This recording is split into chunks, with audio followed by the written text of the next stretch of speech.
Cover together, recover stronger.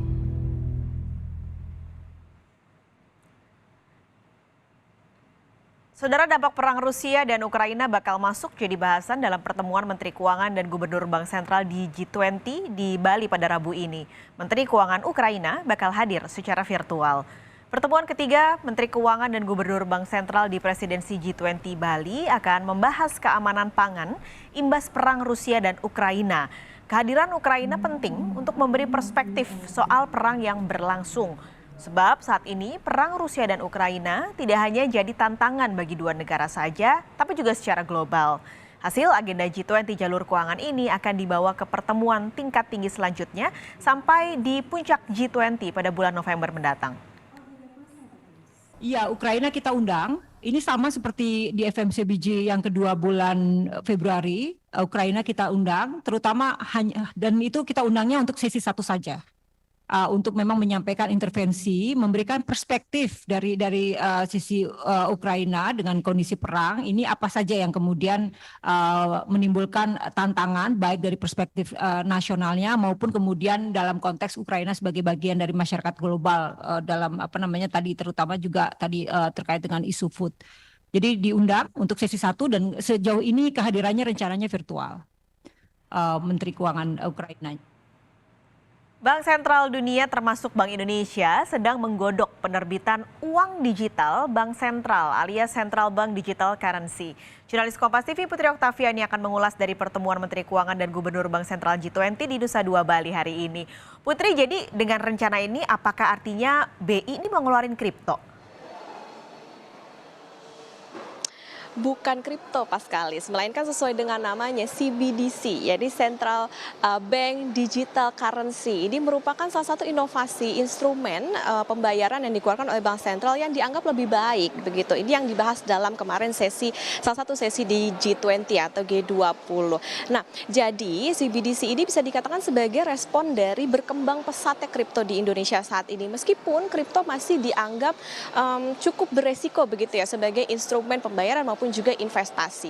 Deputi Gubernur Bank Indonesia Doni Primanto Juwono dari perspektif makro mengatakan kripto ini bisa saja berpotensi digunakan sebagai untuk pencucian uang begitu, kemudian juga penghindaran pajak dan juga mengganggu stabilitas. Makanya kemarin Kepala Divisi Departemen Moneter dan Pasar Modal IMF yakni Tommaso Mancini Grifoli dalam sesi diskusi mengatakan bahwa Bank Sentral dalam hal ini juga Bank Indonesia harus berhati-hati kalau nanti mengeluarkan CBDC ini. Kenapa? Karena CBDC ini sifatnya tidak punya suku bunga, kemudian juga bisa saja berpotensi merusak kebijakan dan juga stabilitas yang sudah ada, juga memperbesar begitu potensi adanya volatilitas dari nilai tukar. CBDC ini memang diakui memiliki untung rugi yang juga disadari oleh Bank Indonesia, diantaranya misalnya keuntungannya tentu saja memperluas inklusi dari keuangan, kemudian juga mempercepat cross border payment atau transaksi antar negara. Tapi kerugiannya Paskalis ini juga kemarin disebutkan, misalnya berpotensi tadi untuk pencucian uang, kemudian juga bagaimana nanti data konsumennya atau nasabahnya, kemudian shadow currency, dan juga apakah nantinya dikeluarkan CBDC ini bisa mengganggu stabilitas moneter yang sudah ada saat ini. Dan juga ini harus disesuaikan dengan kondisi keuangan maupun juga ekonomi di Indonesia. Jadi Paskalis, CBDC ini bukan mengganti uang konvensional yang sudah ada, baik uang kertas maupun uang logam, tetapi sifatnya hanya menambah kepemilikan uang dari Bank Indonesia begitu untuk masyarakat dalam bentuk digital. Diharapkan CBDC ini bisa memperluas inklusi keuangan, kemudian juga bisa menjadi mata uang yang minim bahkan tanpa resiko, tetapi di satu sisi juga berbeda dengan uang elektronik yang sudah dikeluarkan oleh bank konvensional yang sudah ada. Kapan dikeluarkan? Nah, ini kita dengarkan terlebih dahulu cuplikan pernyataan dari Direktur Departemen Kebijakan Sistem Pembayaran Bank Indonesia, Rian Rizaldi, berikut ini. Sebelum akhir tahun ini akan keluar dengan white paper. Isinya white paper itu adalah high level design terkait dengan apa yang sudah kita pikirkan, tetapi dia tidak akan bersifat final. Pastinya kita akan meminta para stakeholders Bank Indonesia ini untuk memberikan masukan di situ. Mungkin insya Allah mungkin di sekitar awal tahun depan kita akan keluar juga dengan konsultatif paper. Itu biasanya butuh waktu.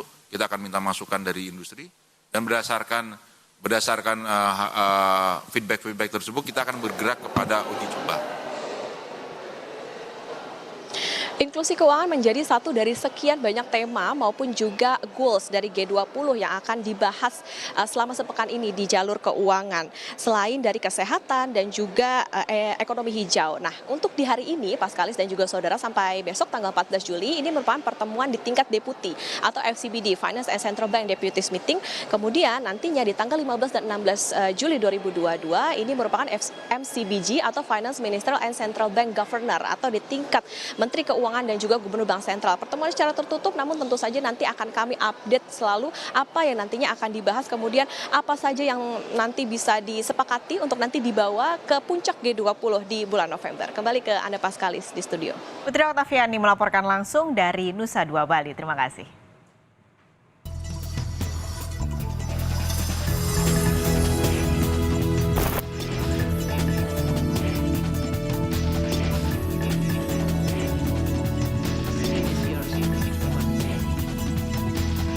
Cover together, recover stronger.